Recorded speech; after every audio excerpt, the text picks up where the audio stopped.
Welcome back to this lecture series on pulse width modulation for power electronic converters, and we have been looking at various modules in this course, and here is a quick look at the various course modules. So, one of them is the initially we have seen that we had looked at various power electronic converters, and we looked at the applications of voltage source converters such as motor drive and active front end converters and so on. Then we looked at the purpose of pulse width modulation, namely to control the fundamental voltage and to mitigate the harmonics. Then we looked at pulse width modulation at very low switching frequencies, and we covered topics such as selective harmonic elimination and all that.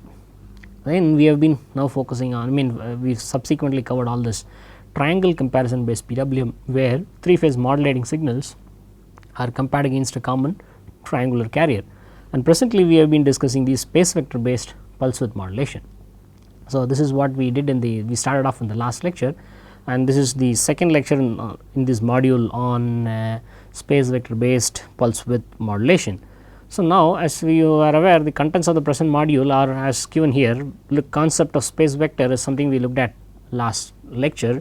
We also looked at space vector transformation, how to transform a set of 3-phase quantities into 2-phase quantities. That is something we looked at, and we just started off with space vector based pulse width modulation last time. And so, in this lecture we are going to cover this conventional space vector pulse width modulation in greater detail. We are going to look at this particular method, which is what I would say is the best, or the most popular method among the most popular method among various space vector based PWM. So, one thing I would like to mention at this point of time, generally the term space vector PWM is used by many authors and papers and all that, or simply space vector modulation. When they say that, they normally mean this conventional space vector PWM, which we are going to discuss today. Considering that this is so popular, that is what is generally done. But as far as this course is concerned, space vector PWM would mean a class of pulse width modulation methods. So where the idea of space vector is used in the generation of PWM and so on and so forth, and we would specifically use the name conventional space vector PWM, and we will discuss what this method is shortly from now.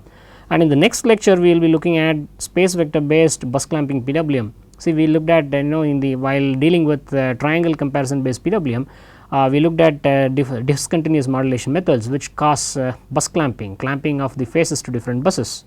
And so, such bus clamping PWM, how to generate such bus clamping PWM from the space vector approach was something that we will discuss in the next class. And in this class what we will also do is we are also going to look at the equivalence between triangle comparison and space vector approaches.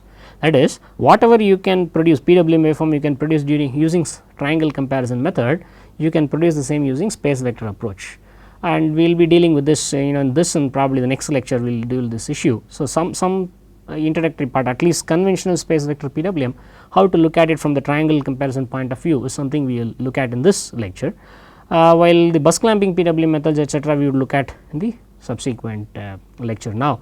So, as I mentioned even in the last lecture, this equivalence of triangle comparison and space vector approaches have been stressed quite well in the literature, but what is relatively unknown or known to a lesser extent are these space vector based advanced bus clamping PWM methods.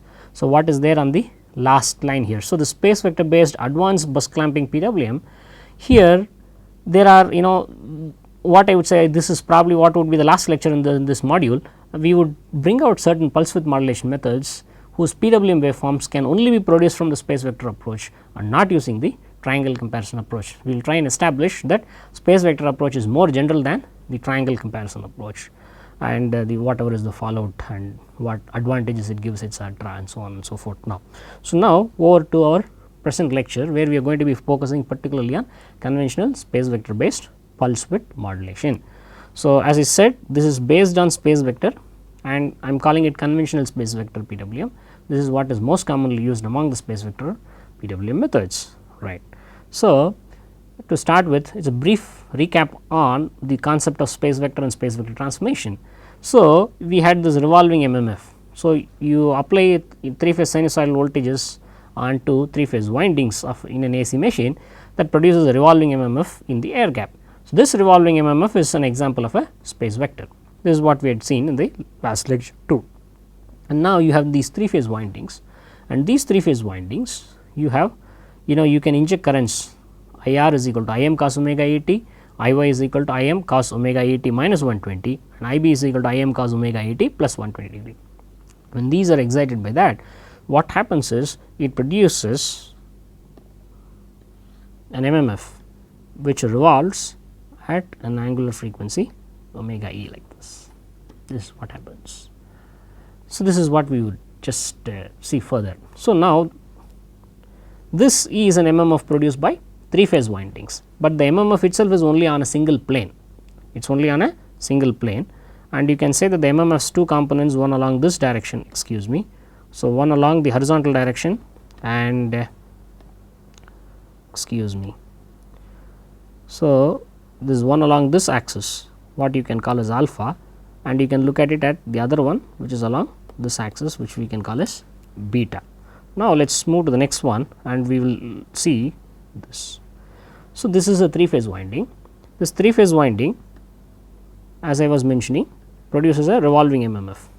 The same revolving MMF can be produced by an equivalent 2 phase winding also, because this MMF that you have here, it revolves on this plane and it has only 2 components. So, any 2 orthogonal axes you can consider.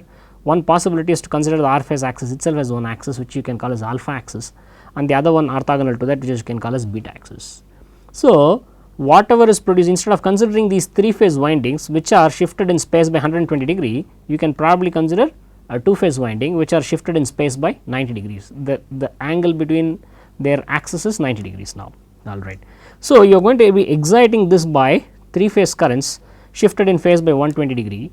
Rather, what you can do is you can also you can excite these 2 windings by currents which are shifted in time by 90 degrees, and this way you will be able to produce the same kind of revolving MMF that can be produced by a 3 phase winding with this 2 phase winding and 2 phase currents. So, let us look at it little further now. So, these are the 3 phase axes and these are the 2 phase axes now. I said that the 2 MMFs are equal. When you say the 2 MMFs are equal, one way to put that is you can say the alpha axis component of the MMF and the beta axis component of the MMF are equal in both the cases now. So, the alpha axis component of the MMF is Ni alpha, right. It is Ni alpha as produced by the 2 phase winding. If you consider the 3 phase winding, the equivalent alpha axis MMF is N times IR cos 0 plus N times Iy cos 120 plus N times Ib cos 240, right. And about the beta axis component, so for the 2 phase winding, N times I beta is the beta axis component of the MMF, whereas for the 3 phase winding it is N IR sin 0 plus N Iy sin 120 plus N Ib sin 240. I am sorry, that must be sin, it reads as cos there. So, please change this as sin.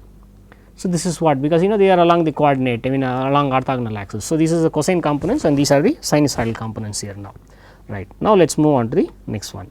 So, equating the 2 currents, what you have is you have I alpha is equal to IR plus Iy cos 120 plus Ib cos 240, which is nothing but IR minus Iy by 2 minus Ib by 2, and since IR plus Iy plus Ib is equal to 0 or Iy plus Ib is equal to minus IR, you have I alpha is equal to 3 by 2 times IR, as what we saw in the last class. Similarly, you can look at I beta is IR sin 0, which is 0 plus Iy sin 120 plus Ib sin 240. So, sin 120 is root 3 by 2 and sin 240 is minus root 3 by 2. So, you get I beta is equal to root 3 by 2 times Iy minus Ib. So, this gives a space vector transformation, that is you start with currents IR, Iy and Ib.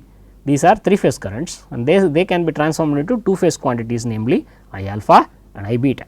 That is what is going to happen now. So, these are I alpha and I beta. So, that is 3 phase to 2 phase transformation, or what is space vector transformation of 3 phase currents now. So, the same thing has been reproduced here and it can be written in matrix form, if it is convenient to write, so you can write it in a matrix form, that you can I alpha I beta is this matrix multiplied by IR Iy Ib. This becomes the matrix for space vector transformation, right. So, the same way you can handle also 3 phase, you can handle the 3 phase voltages as well, not just 3 phase currents. So, here again you have voltages Vrn, Vyn and Vbn, which are the 3 phase voltages applied onto a balanced 3 phase load Ryb, with N being the load neutral, and your V alpha is nothing but Vrn cos 0 plus VYN cos 120 plus VBN cos 240, and as in the previous case this would add up to 3 by 2 times VRN. Then you have V beta is equal to this, again an error here. So, V beta would be VYN cos 30 and then let us say VBN cos 150 degrees, just as we did last time, or you can also call it as sin 120 and sin 240. So, this is going to be root 3 by 2 times VYN minus VBN, and since we have VRN plus VYN plus VBN is equal to 0, that is why this becomes 3 by 2 times VRN. This is just the same thing, whatever is applicable to the 3 phase currents. Now, we are doing the same thing with 3 phase voltages now. So, you have the transformation of 3 phase voltages into 2 phase voltages. So, V alpha is 3 by 2 times VRN, V beta is equal to root 3 by 2 times VYN minus VBN. So, this is space vector transformation. So, as I just made a brief mention last time, there are also certain other kinds of transformations you can do, means it is pretty similar. Let us say you multiply both of them by certain constant k, that is fine. So, there are some reasons why somebody would want to do that, etc., but this is what we will call as space vector transformation. So, if you find different papers and different textbooks, etc., the definition of space vector transformation could slightly differ from one another. This is the definition that we will use in this course nevertheless. So, you have V alpha and V beta, that is written in terms of VR and VY and VBN in a matrix form as shown here, right. Okay. So, this is now a quick recap on space vector transformation which we did last time. Now, the space vector transformation transforms those 3 phase quantities into 2 phase quantities now, and now we are looking at the 3 phase quantities which are produced by the inverter. Now, the inverter has the 3 terminal voltages R, Y and B, and these voltages can be measured with respect to O, which are called the pole voltages VRO, VYO and VBO. But what is applied on the winding is VRN, VYN and VBN. Let us just look at that little later. So, this is the actual inverter, means the generic switches have been replaced by IGBTs and anti-parallel with anti-parallel diodes, and now let us say the load is of this shape, it is not there is some load, it is not necessarily inductive or whatever, or you can take it as a star connected winding also. For example, you have R, Y, B are the load terminals and it has a neutral point N. So, R, Y and B are connected to the midpoints of R phase leg, Y phase leg and B phase leg in the inverter, but N is not particularly connected to any of the points in the inverter. So, what you have is a 3 phase connection is what I was just telling you now. So, if you go back here, this VRO, VYO and VBO will have to be converted into VRN, VYN, VYN and VBN as indicated here before you can do a space vector based transformation. So, your inverter produces 8 sets of output voltages, 8 sets of output voltages. Why 8 sets of output voltages? You can say R phase, if you take every phase, any phase, R phase, the top device can be on or the bottom device can be on, and therefore, R phase pole voltage can be either plus 0.5 VDC or minus 0.5 VDC as we discussed even earlier. Similarly, VYO, the top can be on or the bottom can be on, VBO also the top or the bottom can be on. Therefore, you have 2 multiplied by 2 multiplied by 2, that is 8 inverter states, 8 combinations are possible. So, the 8 sets of output voltages are possible. So, this 8 sets of output voltages is what we are trying to look at, and you can want to say V alpha is 3 by 2 times VRN, and VRN is, it can be expressed in terms of the line to line voltages VRY and VBR as shown here.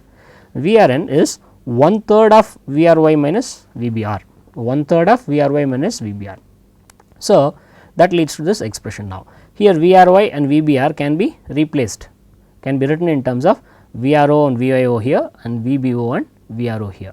So, you get half of 2 VRO minus VIO minus VBO, and the same way this V beta, this is root 3 by 2 times VYN minus VBN, this becomes root 3 by 2 times VIO minus VBO. So, what have we done here? We earlier first defined space vector transformation, that is V alpha and V beta, and these are defined in terms of VRN, VYN and VBN. We have now changed that to now we are expressing V alpha in terms of VRO, VIO and VBO, and V beta in terms of VYO and VBO. So, this is convenient because the pole voltages are the ones that are known to us readily many a times, that is once you know the switching state of the inverter, it is very easy to say what the pole voltages are, and the pole voltages can readily be transformed into these things now. So, you have 8 sets of pole voltages and you would expect 8 vectors, but as far as the 0 states are concerned, that is it can be 0.5 VDC in all the 3 phases, that is all the 3 top devices can be on. or it can be minus 0.5 VDC in all the 3 bottom phases, or all the bottom devices, I mean all the bottom devices are on. In both these conditions VRY, VYB and VBR are 0, and therefore, V alpha and V beta will be 0. In the remaining 6 cases, V alpha and V beta are distinct. So, they produce 6 different vectors, and that is what is shown here now. So, when all the bottom devices are on or all the top devices are on, the vector produces a null vector. Other than this, you have 6 different states, and these 6 states are called active states. Why? In these 0 states, the load is shorted, there is no transfer of power between the DC supply and the AC side, and the DC side and the AC side, whereas in all the other cases there is some transfer of power between the DC side and the AC side. So, we call them active states, and the corresponding voltage vectors can be called active vectors, right. So, you know in this you would find that not all the phases are connected to the same DC bus. So, some one may be connected to 1 or 2 will be connected to positive bus, and the remaining 1 or 2 will be connected to the negative bus. That is what you find here. And for our space vector transformation, so these 3 phase voltages for any of these would produce a voltage vector of magnitude VDC, and the angle of this voltage vector is what changes from the it differs from inverter state to inverter state. And if you take the active state plus minus minus, where R alone has the top device on and in the Y and B legs the bottom device are on, the voltage vector produced is VDC and the angle is 0. I am measuring the angle with respect to the R phase axis or the alpha axis here. So, see this alpha may be slightly confusing. This alpha you can also use a different terminology, some theta, theta s or something like that. This alpha is the angle that it makes with respect to this particular horizontal axis. That is what I am trying to write down here. Fine, that is for the reference vector, we will come to it a little later. So, there are these 6 active vectors as I was trying to say now. So, what the inverter produces are 8 inverter states, and 6 inverter states produce these 6 vectors, and the remaining 2 states produce this null vector. This is what is now available for you, correct. So, and if you consider the sinusoidal voltage, what do we want the inverter to do? We want the inverter to apply 3 phase sinusoidal voltages on the induction motor. And what do you mean by 3 phase sinusoidal voltages? Now, remember we are in the space vector plane. So, on the space vector plane, 3 phase sinusoidal voltages mean a revolving vector as shown by this VREF here. There is a revolving vector. If you transform 3 phase sinusoidal voltages into the space vector domain, what you get is a revolving voltage vector of a constant magnitude, and this magnitude will be equal to 3 by 2 times the peak value of the sine. If you use your sine value as a peak of Vm, then this magnitude Vr will be equal to 3 by 2 times of this thing. Let me also write it down if necessary, it might be useful sometime. So, this is actually 3 by 2 times Vm, where Vm is the peak phase voltage now, and it rotates at certain angular velocity, that there is some frequency with which it rotates, and that same as the fundamental frequency. So, in one fundamental cycle it will go around that. That is what I wanted to say now, and let us get it little clearer and how does it rotate, etc. So, this position is some arbitrary position that is at an angle alpha with respect to this vector plus minus minus, and this originally stands for your R phase axis. So, what I can say is this vector would have been along the R phase vector when the R phase voltage was at its peak. Of the 3 phase voltages we are considering, when R phase voltage is at its peak and the other this vector would have been like this, and when the Y phase voltage is at its peak, the vector will be aligned along here, and when the B phase voltage is at its peak, it would have been like this, and these are during the positive peak. Similarly, during the negative peaks, when the R phase voltage has a negative peak, the vector would be in this position. So, you get this now. So, it is actually a revolving vector. So, when the R phase has a positive peak, it is here. By the time B phase has a negative peak, it is here. Then it keeps rotating. By the time Y phase has its positive peak, the vector is here. Then it keeps rotating. When the R phase has a negative peak, it comes here, and so it kind of goes on. I think as we go on further and further, the correlation between the position of this vector and the angle of the fundamental will become better. So, what we are trying to say is, first is about the question of voltage reference. Earlier, when you try sine triangle PWM, what we do is we use 3 phase sinusoidal modulating signals, and when you look at any other triangle comparison method, to the 3 phase sinusoidal signals we were just adding some common mode component, and we are using some 3 phase modulating signals, though not necessarily sinusoidal. Now, what are we doing? We are taking these 3 phase sinusoidal signals and we are transforming it into revolving vector. If we transform them into the space vector domain, it becomes a revolving voltage vector, and it is a constant magnitude and angle, and this magnitude is, it gives the amount of fundamental, the magnitude of fundamental voltage you want to produce, and this angular frequency is your modulation frequency, gives you modulation frequency, right.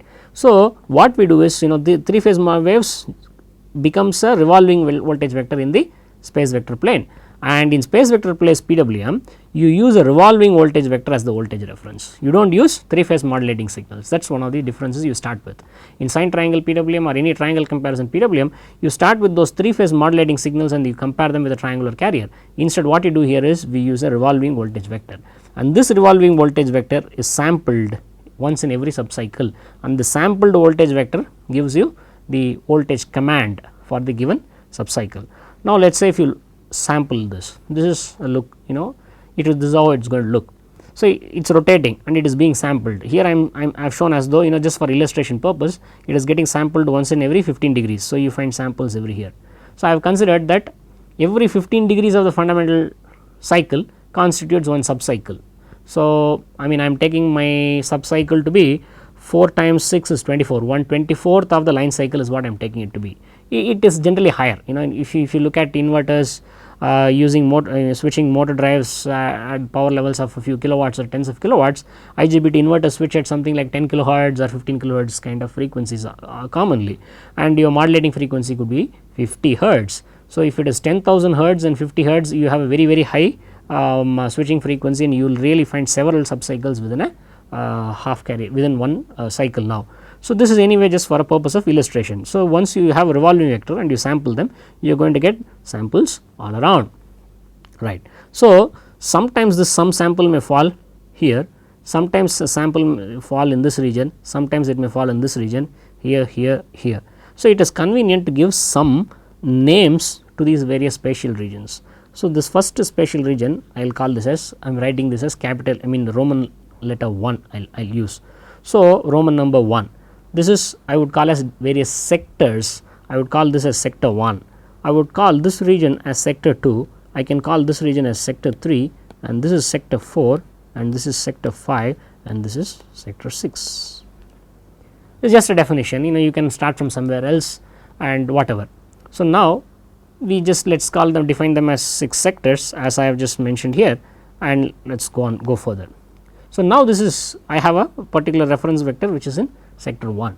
So, why is it is in sector 1? Because it is between active vector 1 and active vector 2, and this is where the reference vector is, and it makes some angle alpha with vector 1 now. So, how do I produce this? This is the reference vector, that is, this is the voltage that has been commanded. You are supposed to produce so much vector, that is a vector of magnitude Vref, and angle alpha measured from the R phase axis. Vector 1 is same as R phase axis or alpha axis. So, it is there now. So, how do you produce that now? So, you can see that you can resolve it, for example, like that. Let us say from here you draw a line which is parallel to your vector 2, and the line comes and intersects here now. So, you can express this as a sum of this vector and another this vector. The first vector is parallel to V1 vector, and it is a fraction of V1 vector, and the second vector is parallel to V2 vector and is a fraction of V2 vector. So, this vector can be realized by adding a fraction of V1 vector and another fraction of V2 vector. How can you do that? You can do it in a, you can't apply V1 vector and V2 vector concurrently, but what you can do is you can apply V1 vector for certain duration of time t1, and you can apply V2 vector for another duration of time t2. If you do that, what you would get is, you will get VDC times T1 by Ts, this vector plus this vector is what you will get, and T1 plus T2 will be less than Ts. So, T1 by Ts, for example, let us say is 0.6, T2 by Ts could be 0.3, there is still 0.1 is there. So, for the remaining 0.1 Ts you can apply this null vector, which will not add, which affect the sum of these two vectors. So, this is time averaging, applying active vector 1 for T1 seconds, active vector 2 for T2 seconds, and the null vector or 0 vector for another Tz seconds would give you this kind of, you will, by doing this you will be able to produce this reference vector. As I mentioned in the last class, you can actually synthesize any reference vector whose tip is within this, let me just draw that, connect those two here. So, let me just draw a line here joining these two. So, you can synthesize any reference vector whose tip falls within this triangle formed by v 1 vector, v 2 vector in this line. So, that is what I am trying to say. You can produce anything there. Okay. Now, you might have your vector falling in another sector. Now, this is sector 2. It can be sector 3 or sector 4. We have considered sector 1, now sector 2. How do you synthesize the vector? The same way.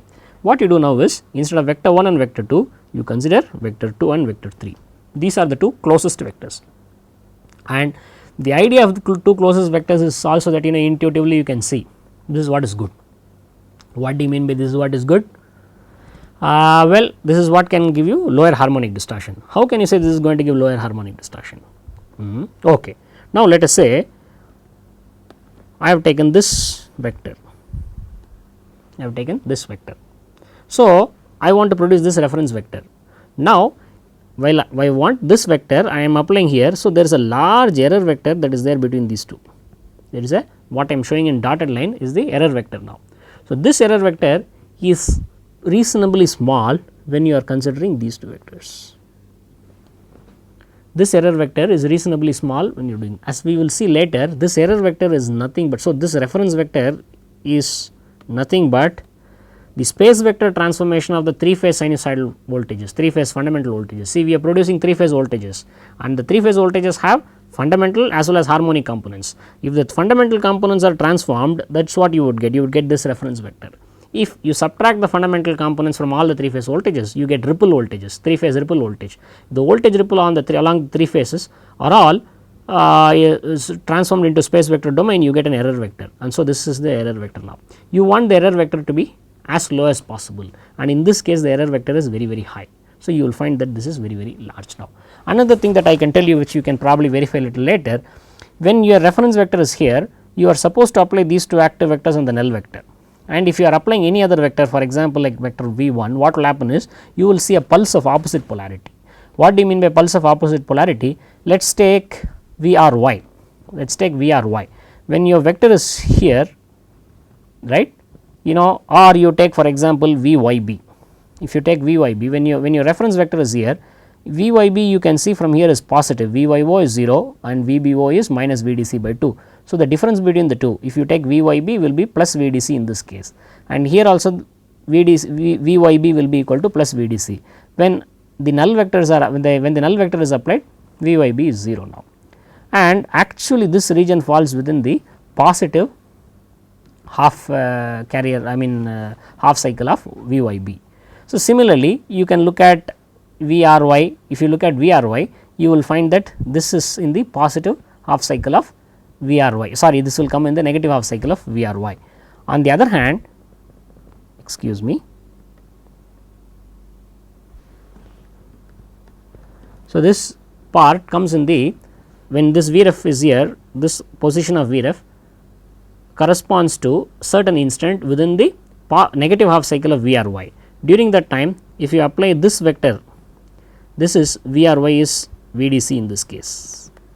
So, what happens is you end up applying a positive pulse when v r y is having negative half cycle, that is 3 phase line to line voltages are there. Consider any line to line voltage, say for example v r y, correct, and v r y should have only positive pulses in its positive half cycle and should have only negative pulses in the negative half cycle. That is what we mean by pulses of appropriate polarity in the line to line voltage waveform. So, if in the positive half cycle of v r y you get negative pulses or vice versa, then it is pulses of opposite polarity. That means a lot of harmonic distortion, a very high harmonic distortion. And whenever you apply a vector like this, for example, you do not apply two vectors which are closest and you apply a vector which is somewhere farther, what you will see is, you will certainly see a pulse of opposite polarity in one or more of the line to line voltages. So, if you want to avoid pulses of opposite polarity in any of the line to line voltage waveforms, you should only apply the neighboring two vectors now. So, if you are in, earlier when we were in vector sector 1, we applied active vector 1 and active vector 2. Similarly, when we are moving to sector 2, we should be applying active vector 2 and active vector 3 now, right. So, how do we do that? Once again, as before, you see that you can apply active vector v 2 for certain t 2, certain duration t 2. So, within the subcycle time Ts. So, it produces this is VDC times T2 by Ts. Then you can apply this minus plus minus for that is the vector 3 for a certain other duration T3, and for the remaining duration in the subcycle you can apply the null vector. So, in effect what you will get is you will get this average vector as something that you will get now. So, similarly, if you are going into the next sector, you will be using vectors 3 and 4 and so on and so forth. So, wherever is your reference vector, you will use the 2 active vectors which are closest to them in terms of the spatial angle, and you will use the null vector. You will use these 3 vectors to synthesize the the required reference vector now, and this equation gives you the times for which the 3 vectors have to be applied, the 2 active vectors and the null vector. Let us say you are in sector 1, Vref vector is synthesized by time averaging of V1 vector, V2 vector and Vz vector. So, Vref vector into Ts equals V1 T1 plus V2 T2 plus Vz Tz, and as you can see that this is a vector equation and there are 2 dimensions to the vectors, and this actually 2 equations are there now. If you separate them into the let us say imaginary and real parts, then Ts equals T1 plus T2 plus Tz is the third equation. Together you have 3 equations and there are 3 unknowns T1, T2 and Tz. So, you can solve for them. So, if you do that, you will get T1 is Vref sin 60 minus alpha by Vdc sin 60 times Ts, and T2 by Ts will be equal to Vref sin alpha by Vdc sin 60, and Tz is equal to Ts minus T1 minus T2. Remember, this Vdc comes because that is the length of the voltage vectors. Any active voltage vector is of length Vdc for the space vector transformation we have considered here. So, this is what it is now. So, this is how you calculate the times for which the 2 active vectors are applied and the null vector is applied. Now, the question is there is the redundancy here now. So, the null vector, there are 2 different inverter states, that is minus minus minus where all the bottom devices are on, and plus plus plus where all the top devices are on. So, both of these produce the same null vector. The question is which one are you going to use? This is the redundancy in the inverter I have been mentioning to you time and again, and this redundancy is responsible for several of the continuous modulation and the discontinuous modulation methods that we have in the literature, right. So, what do we do? Which one do we use? Conventional wisdom is that better use both.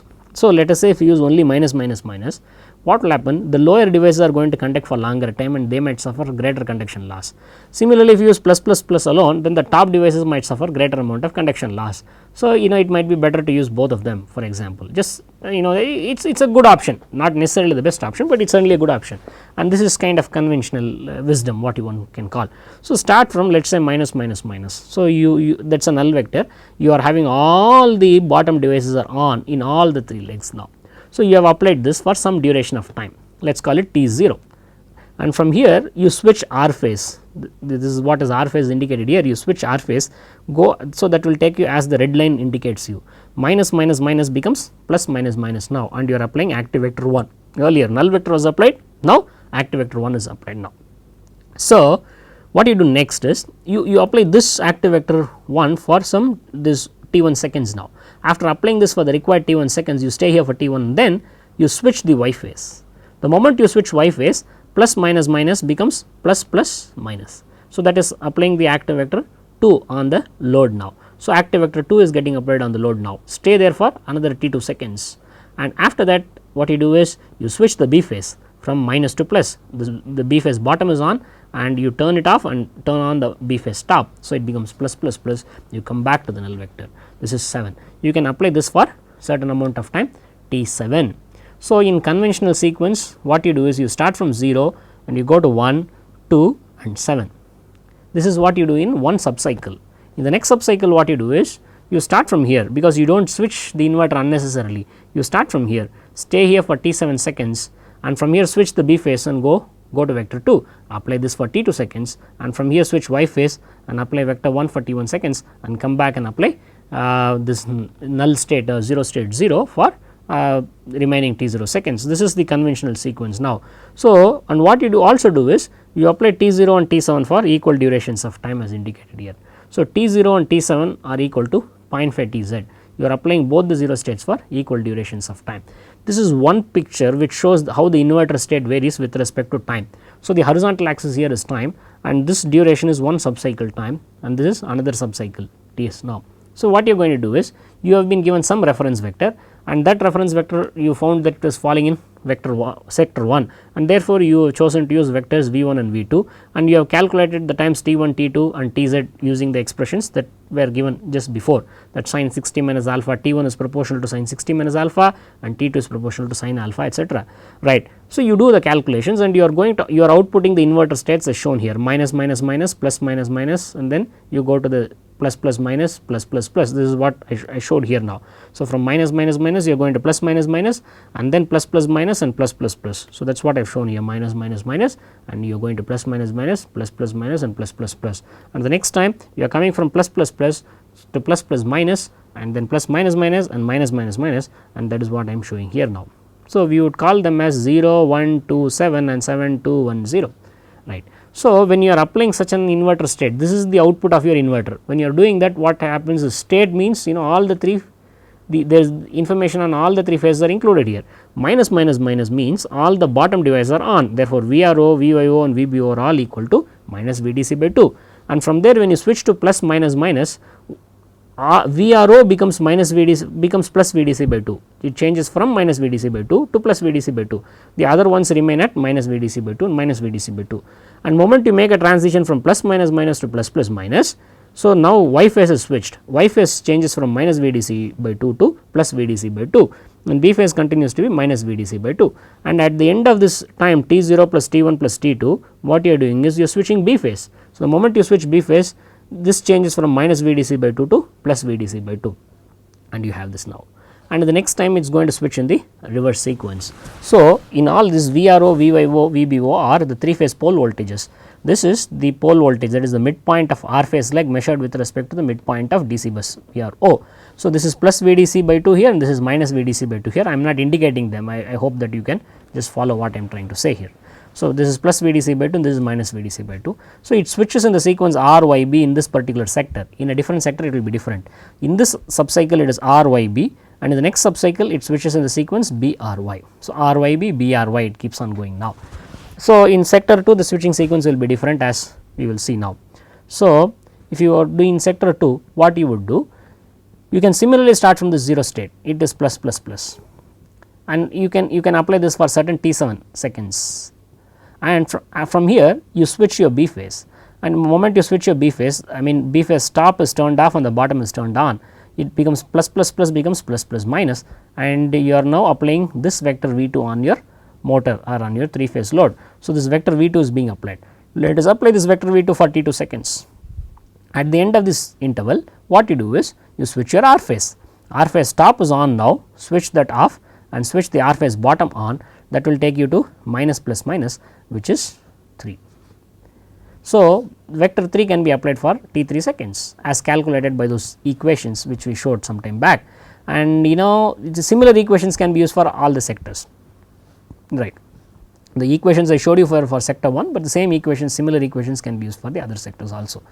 After that, when you switch Y from positive to 0, it becomes from minus plus minus, it comes to minus minus minus. So, you can switch from plus plus plus, that is 7 2 3 0, or you can switch back 0 3 2 7 as indicated by the red line. So, the blue line, blue arrow marks indicate the sequence in one subcycle, and the red lines indicate the sequence in the other subcycle. So, these two indicate the sequences in the alternate subcycles now. So, as in conventional space vector PWM, the null vector is applied using both the 0 states, and both the 0 states are applied for equal durations of time, though one of them is applied at the start of the subcycle and the other is applied at the end of the subcycle. Your sequence starts from one 0 state and then moves on to the second one active state, the second active state, and then the second 0 state here now. So, this is what is now again I am showing back here as 0 1 2 7 etc. has been outputted here, right. So, you have been given a reference vector, the reference vector is revolving and you are sampling it, and it so happens that the sample falls in sector 1. So, if it falls in sector 1, you are supposed to apply this active vector 1 and active vector 2. active vector 1 stands for plus minus minus, which is given here, that is R phase positive is on and Y and B negatives are on. Similarly, plus plus minus is the active vector 2. So, you are supposed to synthesize the reference vector by using this active vector 1, active vector 2 and the null vector, and in conventional space vector PWM you use both the 0 states. The remaining time you have to apply the null vector, and the null vector you can either apply minus minus minus or plus plus plus. In conventional space vector PWM we use both of them for equal durations of time. So, you have your reference vector, that is, so there is some magnitude Vref and it is certain angle alpha. Using this Vref and alpha you can calculate this time t1 and you can calculate this time t2, correct, and the remaining time is tz, and t0 is equal to t7 is equal to 0.5 tz as I indicated to you earlier. So, all the switching instance can be identified and you are outputting this kind of an inverter sequence now. So, when you are outputting, this is what you are doing in this sector subcycle. In the next subcycle what you are going to do, you are going to have a reference vector. We are considering the steady state situation. So, in the steady state situation what do you have? The reference vector will have the same magnitude. Between here and here what would have happened is the reference vector would have rotated by a further angle of omega ts. So, it rotates by a further angle of omega ts. So, here you will have the same Vref, but your alpha would have changed to something like alpha dash, and consequently what will happen is this t1 t2 etc. would slightly change. So, if you observe this, now this I have given as a t1 dash, that is because alpha has changed to alpha dash. Similarly, t2 is t2 dash because alpha has changed to alpha dash, something like alpha plus omega ts, it has changed to that, and the remaining null vector time is also some tz dash, and that is equally divided between 7 and 0 as t7 dash and t0 dash. So, you have this kind of inverter state being outputted now. So, you start in the space vector approach, what you are doing is you are starting from the 3 phase, I mean you are instead of 3 phase sinusoidal voltages, you are starting from revolving vector and you are sampling the revolving vector, and from the sample of that revolving vector for that particular sector you are calculating the dwell times t1, t2 and t0 and t7, and then you are outputting the inverter states like this. If you are outputting the inverter state, what happens? If you look at the voltages at the three load terminals, VRO is like this as given by the red line, and VYO is as given by this green line here. I have been using green instead of yellow here just for better visibility, and again VBO is given by this line, and it is minus VDC by 2 here and plus VDC by 2 here. This is your output now, right. So, this is what we are now producing from the space vector domain. So, let us look at this now. So, this VRO is here, and this VRO is sometimes minus VDC by 2 and sometimes it is plus VDC by 2, and it has some average value which is between the two, minus VDC by 2 and plus VDC by 2, and considering that plus VDC by 2 is for longer duration and this average is indicated by this dashed line, this is closer to plus VDC by 2, right, it is closer to plus VDC by 2, and the average voltage here and the average voltage in the next subcycle are going to be slightly different, but that is too different. So, I am just kind of ignoring it here. So, I am just drawing it as a horizontal dashed line. I have shown you some dashed line. The dashed line is VRO average, the average value of VRO in this subcycle and in this subcycle, right. Okay. Now, that VRO average, MR star is the equivalent modulating signal, or it is a scaled version of VRO average. So, this VRO average is some k times VDC by 2, right. You divide that VDC by 2, so you will get this k. So, this MR star is the scaled version of this now. So, if that MR star is compared with the triangular carrier as shown here, compare this MR star with a falling ramp as shown here, then the two will intersect at the switching instant. Similarly, whatever is this MR star, the scaled version of VRO average, you compare it with a rising carrier, they will intersect here at the what is this switching instant. So, this is the reverse direction. Instead of starting from your revolving reference vector and sampling and calculating T1, T2 and then outputting the inverter states and producing VRO, VYO, VBO, one could have also started with this MR star and this MY star and MB star, and compare this MR star, MY star and MB star with the triangular carriers as shown here, and you could have identified the same switching instance by such kind of comparison. So, that is why we say that this conventional space vector PWM can also be implemented from the triangle comparison approach. So, the same PWM waveform can also be produced from the triangle comparison approach. So, where you have to use this MR star, MY star, MB star, we are only looking at 2 subcycles now, right, and there is some small difference in MR star in this and here, we are ignoring that right now. So, if you look at all the subcycles, it will have some wave shape, and this wave shape of MR star will not be sinusoidal, it will be some sine plus some common mode added to that now. Similarly, MY star will be some sine plus common mode added, will be a phase shifted version of MR star by 120 degree. MB star will also be a phase shifted, and so you can call this MR star, MY star and MB star as equivalent modulating signals.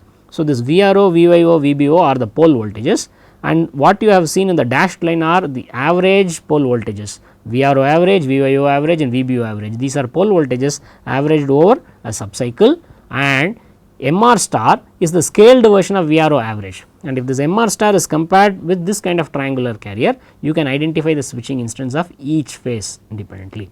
So, this is what there is some similarity between the two. So, the same PWM waveform can be produced either from the space vector approach or through the triangle comparison approach. Let us go one step further now. So, I said average pole voltage, right. I just did that kind of graphically there. Now, I am doing it mathematically here. So, average pole voltage. So, what is average pole voltage? Sometimes the instantaneous pole voltage is plus VDC by 2, sometimes the instantaneous pole voltage is minus VDC by 2 for every phase now. You take R phase in sector 1. So, what happens in sector 1, when the 0 state minus minus is applied, the average pole voltage is minus VDC by 2, otherwise I mean the pole voltage is minus VDC by 2, otherwise VRO is always plus VDC by 2. So, if you look at VRO average, it is plus VDC by 2 multiplied by T1 plus T2 plus T7 divided by Ts and minus VDC by 2 multiplied by T0 by Ts. Of course, T0 is equal to T7 is equal to 0.5 Tz in conventional space vector PWM. So, this is the average pole voltage for R phase now. How about the average pole voltage for Y phase? So, Y phase top device is on during the inverter states 2 and 7, this is plus plus minus, this is plus plus plus, and during the inverter state 0, that is minus minus minus, Y phase bottom device is on. Similarly, in the inverter state 1 plus minus minus, the bottom device is on. So, VYO is equal to minus VDC by 2 during the intervals T0 and T1, and VYO is equal to plus VDC by 2 during the intervals T2 and T7. Therefore, you have VYO average is VDC by 2 times T2 plus T7 upon Ts minus VDC by 2 times T0 plus T1 by Ts equals VDC. So, this is what is your average pole voltage for Y phase now. Is it okay? You can see there is a clear difference between VRO average and VYO average. Here this T1 is here in the positive, and here that T1 is shifted to the negative 1. Therefore, you can certainly see that VRO average is quite positive here, whereas this VRO average is lower here. And here you can see that VRO average should certainly be positive. Why? T0 and T7 are equal. So, you can just cancel the two terms now. Let me just do that cancellation for you here. So, these two terms can just be cancelled off. So, the average pole voltage for R phase is VDC by 2 times T1 plus T2 upon Ts, which is very positive. Why is it positive? Because we are in sector 1, and sector 1 is very close to the R phase axis. So, that is R phase axis, I mean the when R phase has its peak voltage, the voltage vector is really along positive, this thing is along the R phase axis now. So, VRO is the R phase is going close to it, it has just crossed its peak actually. So, that is why it is still very positive now. And you take VYO, see this term is positive and this term is negative, and here again you have T0 and T7 are equal and there can be cancelled off in case of conventional space vector PWM. Let me do that cancellation here also, so that things become clear now. VBO average you can very clearly see that is negative now. Why should it be negative? Because we are in sector 1, and sector 1 on one side is bounded by the positive R phase axis, and the other side it is bounded by the negative B phase axis. So, in sector 1 R phase is close to its positive peak and B phase is close to its negative peak, and this is because B phase is close to its negative peak, we have VBO average is negative now. And how about VYO average? When R is going close to positive peak, B is close to negative peak, Y should naturally be close to its 0 crossing. In fact, the center of the sector 1 is what would correspond to the 0 crossing of Y phase. Now, let us say you have this. So, this is VDC by 2 times T2 by Ts, this is minus VDC by 2 into T1 by Ts. You have a special case, let us say particular case where T1 is equal to T2. When will you have T1 is equal to T2? When alpha is equal to 30 degrees, you will sin 60 minus alpha is equal to sin alpha is equal to sin 30. So, when alpha is equal to 30, you will have T1 is equal to T2 and VYO average will be 0. The center of R phase, I mean the sector 1 corresponds to the 0 crossing of Y phase. So, at that point your average pole voltage is 0. But let us remember these average pole voltages are not sinusoidal quantities, they have sine plus some common mode added to that, and one can consider the scaled version of this. I can write this VRO average as some VDC by 2 into MR star by VP. So, this VDC by 2 VP can be taken as the inverter gain, and VRO average is proportional to MR star, which is the equivalent modulating signal of R phase. VYO average is proportional to MY star, the equivalent modulating signal of Y phase, and similarly VBO average and MB star. So, these terms VDC by 2 VP, this term can be regarded as the gain of the inverter now. So, this is about our average pole voltages and the equivalent modulating signals that I had derived here. I showed you some average pole voltage, I just derived an expression for this average pole voltages there, and the scaled version of the average pole voltage is MR star, and if this MR star, MY star and MB star are compared with these kind of triangular carriers, you can get the same switching instance. So, what you can do is this can also be produced by doing from the triangle comparison approach. You can start from MR, MY and MB, add some common mode. What is that common mode? We still do not know. If you add suitable common mode, you can get MR star, MY star, MB star. Once you get that common mode component, you can compare with triangle carrier and you can produce the same PWM waveforms that conventional space vector PWM produces, right. So, before going there, let me just underline the fact that VRO average plus VYO plus VBO average is not equal to 0.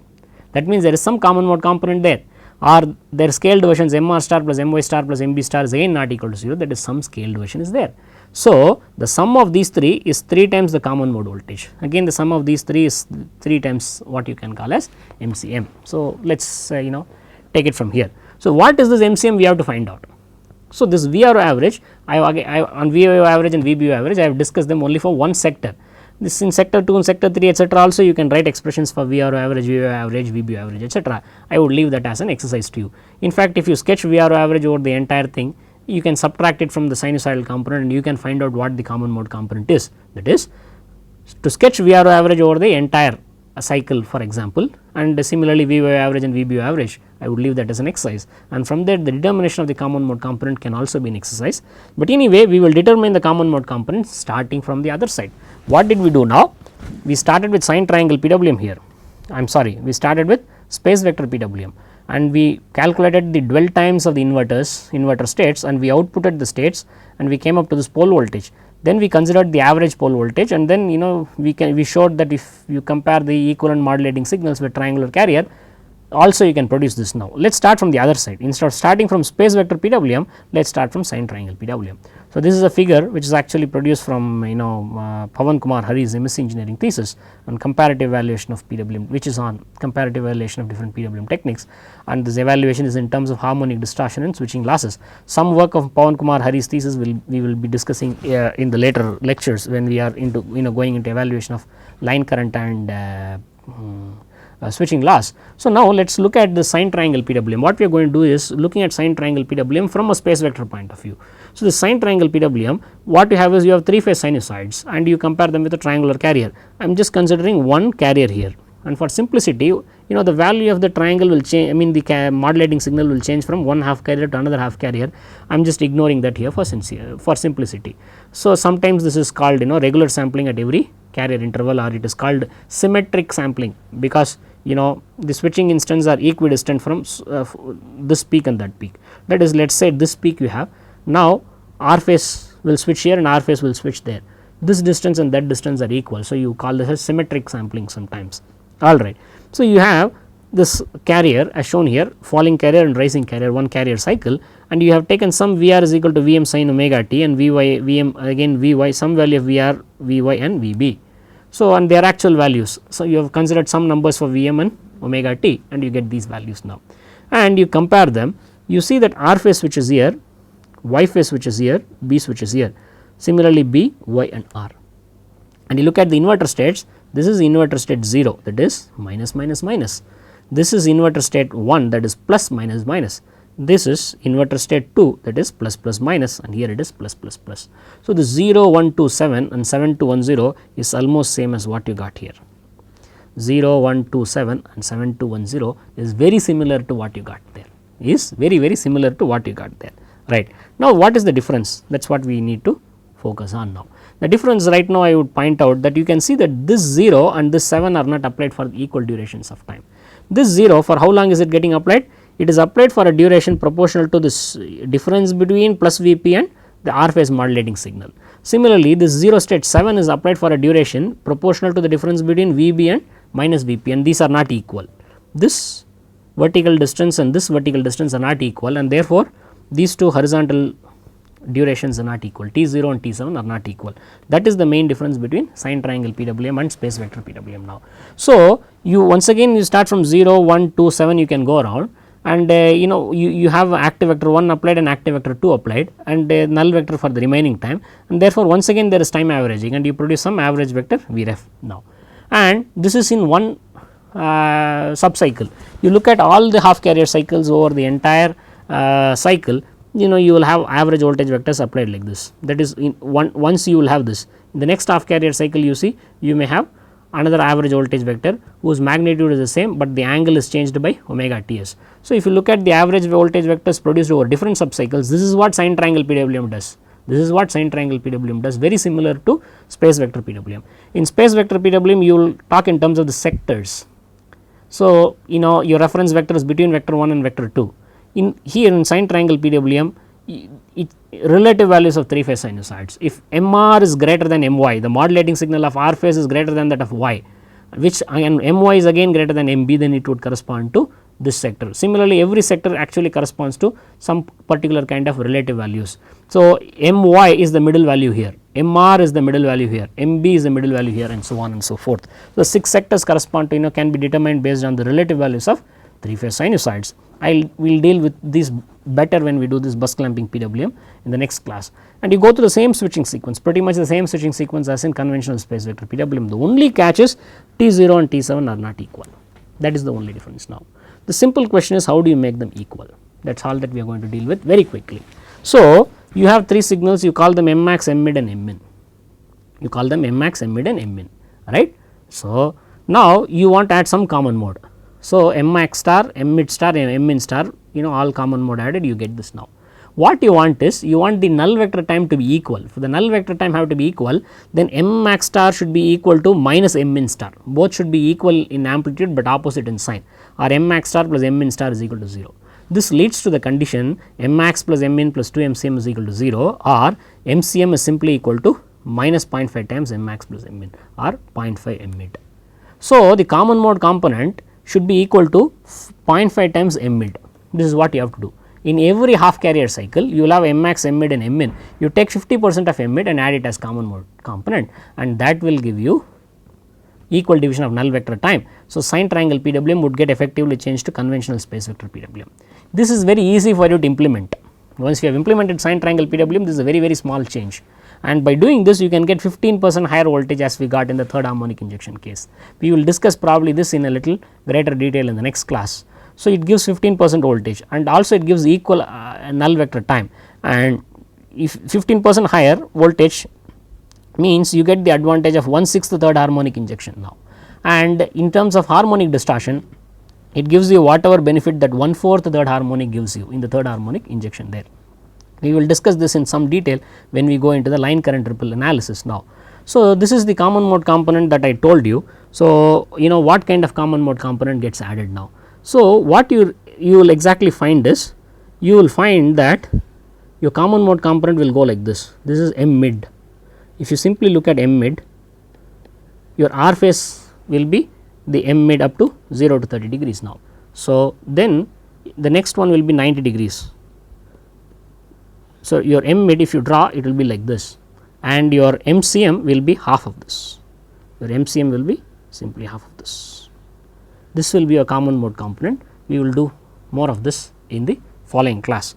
So, thank you very much for being with me, and these are some references which I indicated the last time. These are some additional references which will be very useful for you.